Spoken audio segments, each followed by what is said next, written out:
Rosalía de Castro foi unha poeta con voz feminina, galega e popular, xa que foi unha autora que sempre defendeu o galego e os máis desfavorecidos da sociedade. Rosalía foi a principal precursora do resurgimento da lingua galega, no ámbito literario, ensalzando a literatura costumista. Precisamente foi a través deste xénero no que amosou as súas temáticas máis características, que abranguen dende a defensa, dar voz aos desleixados, defendéndoos, ata a morriña e a saudade. Deste xeito, Rosalía é un símbolo do resurgimento.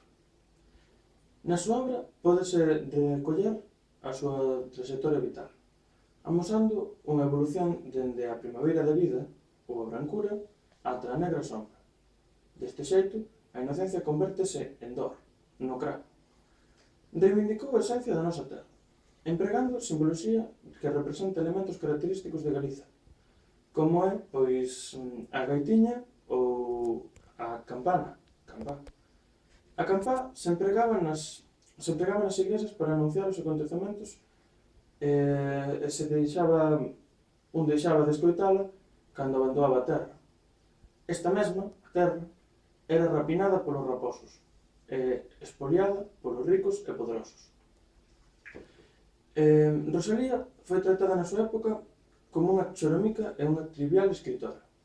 Pola contra, agora converteuse no símbolo do feminismo e da nación galega. Actualmente, persisten moitos dos problemas que encheron a súa poesía, como son a emigración, o conflito lingüístico, o agro e o mar e as desigualdades de xénero. A emigración. Sempre na época de Rosalía prevalecían as emigracións cara os países de fala hispánica, de xeito Bos Aires chegou a denominarse como a quinta provincia, ou dentro da propia España. Na actualidade é máis común ver emigracións cara a países europeos. En principio, débese á creación da Unión Europea, e algúns dos principais países son Alemanha ou Francia. O conflito lingüístico. Na actualidade, o problema da lingua persiste, aínda que cambiou de xeito radical. No pasado, o principal problema era a normativización. A lingua carecía dunha normativa, pero estaba normalizada e a gran maioría da poboación falaba galego. Actualmente, o problema é o contrario. A lingua está normativizada. O problema é que o número de falantes caeu. Isto débese a que gran parte da poboación relaciona o galego cos chamados paletos ou xente de baixa clase social con poucos coñecementos e, por tanto, desprestixia. O agro e o mar. Na época da Rosalía, a xente poderosa eran os que impedían que a produción acatara o máximo rendemento. Isto debíase aos arrendamentos especiais que existían en Galiza, os foros, que limitaban, que xunto coa falta de inversión, limitaban as producións das fábricas, dos mecanismos de produción que había daquela. Na actualidade, son políticas económicas europeas as que limitan a produción en Galiza e evitan que acaten a súa máxima capacidade, tanto a nivel marino como a nivel agrario. No canto da desigualdade de xénero, actualmente persiste o problema da desigualdade de xénero, xa sexa no canto da violencia, nos salarios menores ou nas maiores dificultades para lograr un traballo. Pero este problema vese moito máis reducido que antano. Isto débese ás numerosas reformas legais, xa sexan con dereito á herdanza ou o famoso dereito ao voto, que permiten maiores liberdades ás mulleres ao punto de que a nivel legal teñen as mesmas liberdades que o home. No canto da literatura, na época de Rosalía, as mulleres teñen que escribir baixo un pseudónimo, xa que non se permitía, non estaba ben visto que escribir unha muller, non teñen que usar un pseudónimo. Actualmente, o papel da muller na literatura é do máis destacado. Son moitísimas as mulleres que enchen os folios, que enchen a nosa cultura con distintos poemas ou con obras literarias. Son moitos os autores contemporáneos que, bueno, que actualmente, claro, que se inspiran na obra de Rosalía, como é o caso de Pedro Feijóo, que na súa obra Memoria da Choiva, onde a trama da obra pois irá alrededor da figura de Rosalía e da súa obra. Pero máis alá do que a propia literatura, tamén abrangue distintos ámbitos, como é o ámbito musical, pois moitas das súas obras son musicadas por grupos como Xacaloma ou cantautores, como por exemplo era Amancio Prada, perdón. E tamén o ámbito do deseño. Cada vez é máis común que veamos pois, a cara de Rosalía representada nunhas camisetas. Pero Rosalía non é só un símbolo nacional, xa que está presente pois, máis aló do noso planeta, pois Rosalía de Castro dalle nome a un dos cráteres de Venus.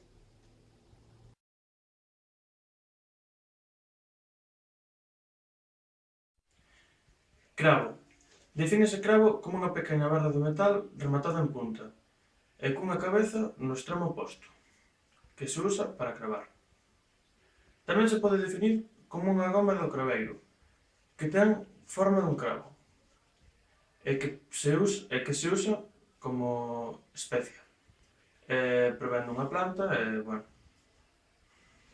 Orixe. Esta palabra é unha palabra primitiva e ten a súa orixe en latín. No primeiro, tanto no primeiro como no segundo caso. Xa que o segundo caso o segundo caso provén do primeiro, xa que se deu o nome a esa especia pola súa semellanza a un cravo. Bueno, usos na actualidade. Coloquialmente usa a palabra cravo co significante, co significado de diñeiro ou de callo. No canto dos ámbitos que se utilízase no ámbito da ferraxería e na construcción en xeral. Frases feitas. Frases feitas que utilizan con cravo son agarrarse un cravo ardendo, que sería recorrer unha solución que ten algún inconvinte, dar no cravo, que sería acertar ou atinar, dar unha no cravo e cento no cerradura, que sería acertar tras varios intentos, e remachar o cravo, insistir nun feito. Ben, familia léxica. Da segunda acepción temos como única familia léxica craveiro, e da primeira acepción a familia léxica sería cravar, craveira, descravar, descravado, encravadura, encravamento e encravar. Palabras noutros idiomas. Bueno, estes son en castelán, en catalán, en éuscaro, en francés, en inglés e en portugués. Sí. En catalán chámase clau, nambas acepcións. Bueno, nambas acepcións. Chámase clau na primeira e clavel na segunda. En castelán chámase clau e clavel. En éuscaro icea e cabelin, ou cabelin. En francés clou e canation, bueno, perdón pola pronunciación. En inglés nail e clove. En portugués prego e cravo. Como curiosidade, a revolución dos craveis, a revolución do cravé, en Portugal, tivo lugar en 1974, no 24 de abril, e foi unha revolución contra a ditadura de Salazar, que puxo fin ao réxime fascista, dando lugar á democracia portuguesa actual. Brancura. Defínese brancura simplemente como a calidade do que é branco. A súa orixe, a orixe da palabra, sábese que é unha palabra derivada, brancura, que deriva do branco, que ten unha orixe xermánica, blanca. Crese que, bueno, esta a súa vez deriva de blinken, de brillar, pero crese que pola ausencia dos bárbaros a palabra blanc substituiu a versión latina, albus, aínda que esta versión sigue existindo ou conservándose noutras palabras como alba ou albino. Familia léxica de abrancar: branca, branco, brancor, brancura, esbrancuxado, ademais de esbrancado. Antónimos: negrura, que sería a calidade do que é negro. Palabras noutros idiomas: en castelán é igual, blancura, blancura, con L. En catalán, brancor. En éuscaro, zuritasuna. En francés, blancheu. En inglés, whiteness. En portugués, brancura. Como curiosidade, os axentes coadxuvantes, concretamente os perboratos, son os que cumpren a función de embranquecer os tecidos ou o que botes nos deterxentes, depende do deterxente. A proporción normalmente é dun 20%. Campá. A definición de campá: a campá consiste nun instrumento que é unha peza, xeralmente con forma de cono sen vértice, que se utiliza para chamar a poboación e para avisar de algún evento. Tamén se denomina campá a distintas pezas que teñen forma de campá. En canto a orixe, crese que o nome de campá ven de que a primeira campá que se coñece usábase na rexión de Campania, en Italia. De alí o seu nome. Frases feitas con campá: volta de campá, que consiste no movimento dunha cousa que xira sobre si mesma. Na familia léxica de campá, ademais da propia palabra, atópase campaíña, campanario, campaneiro, campaniforme, camparil e campanudo.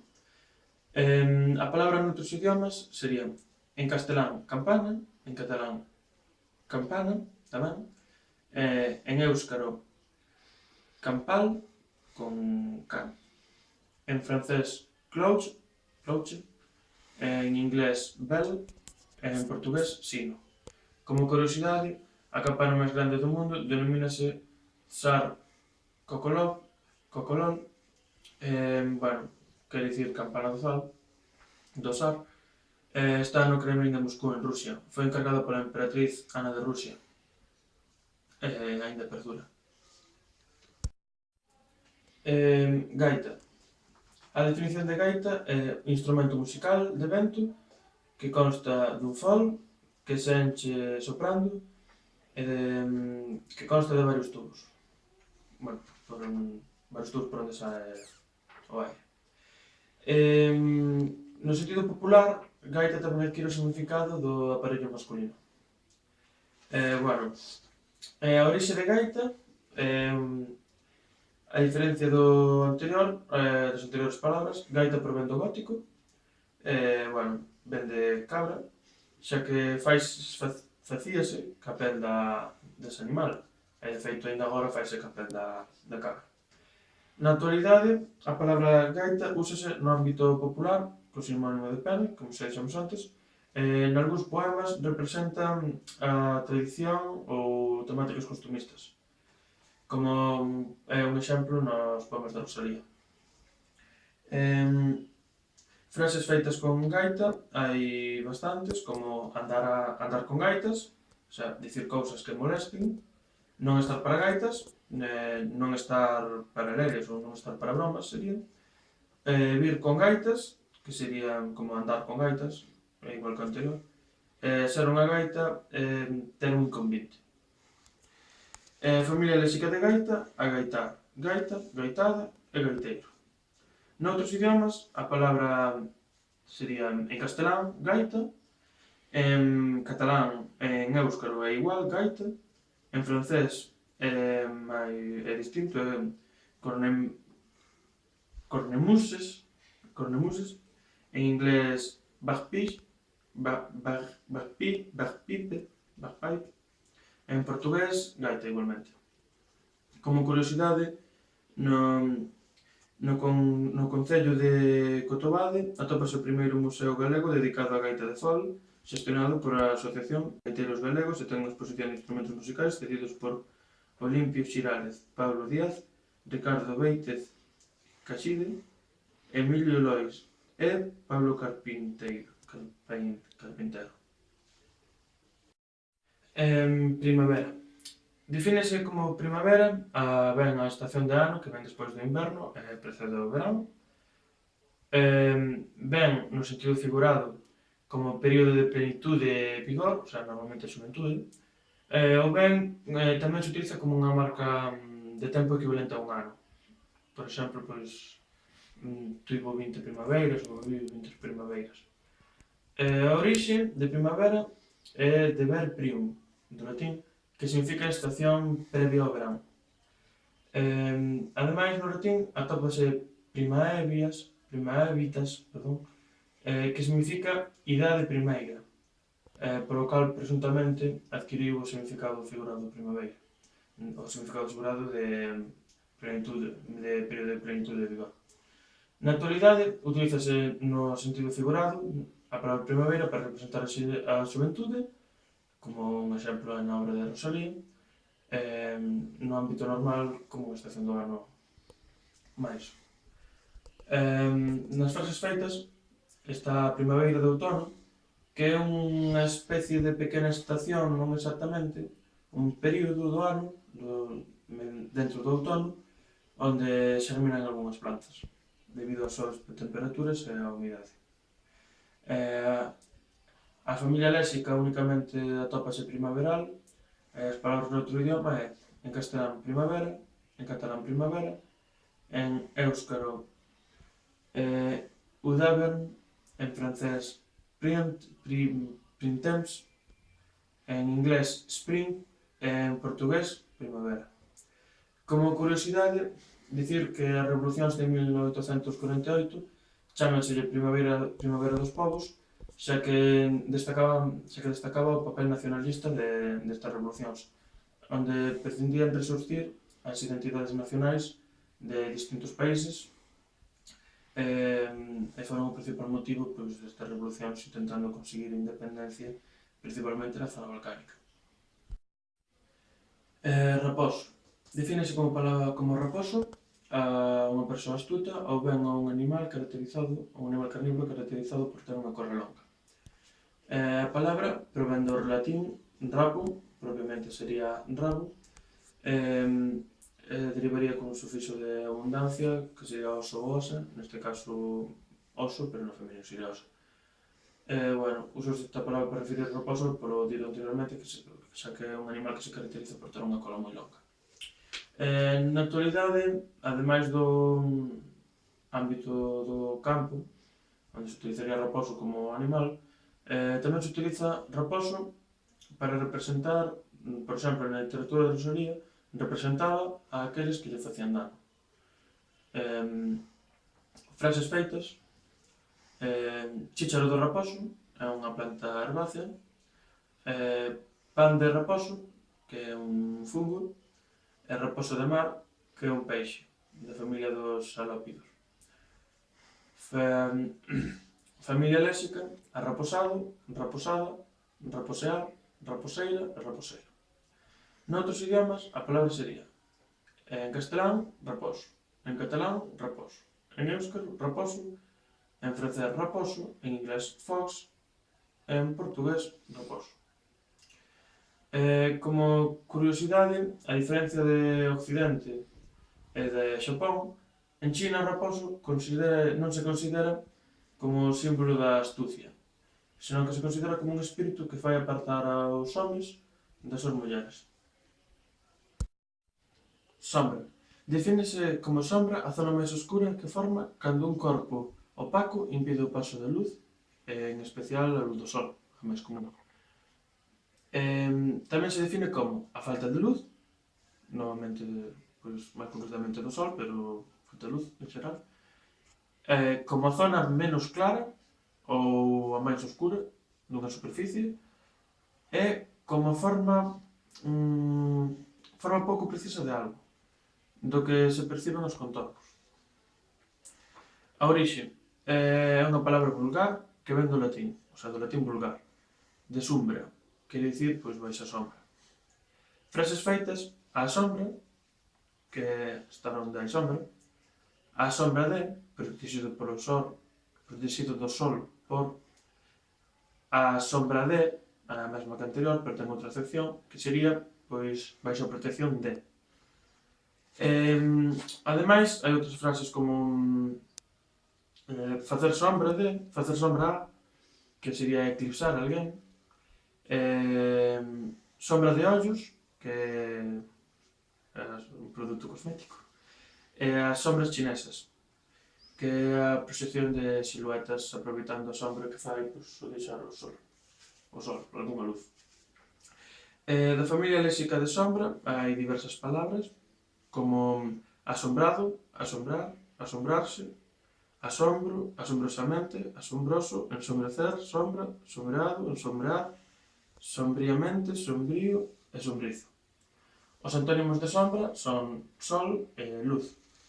E a palabra noutros idiomas son, en castelán, sombra, en catalán, hombre, en éuscaro, itzal, en francés, hombre, en inglés, shadow, e en portugués, sombra. Como curiosidade, facer sombra, que ven do inglés do shadowboxing, é un método de adestramento que se utiliza nos deportes de contacto, pois no boxeo e no kickboxing. Fin.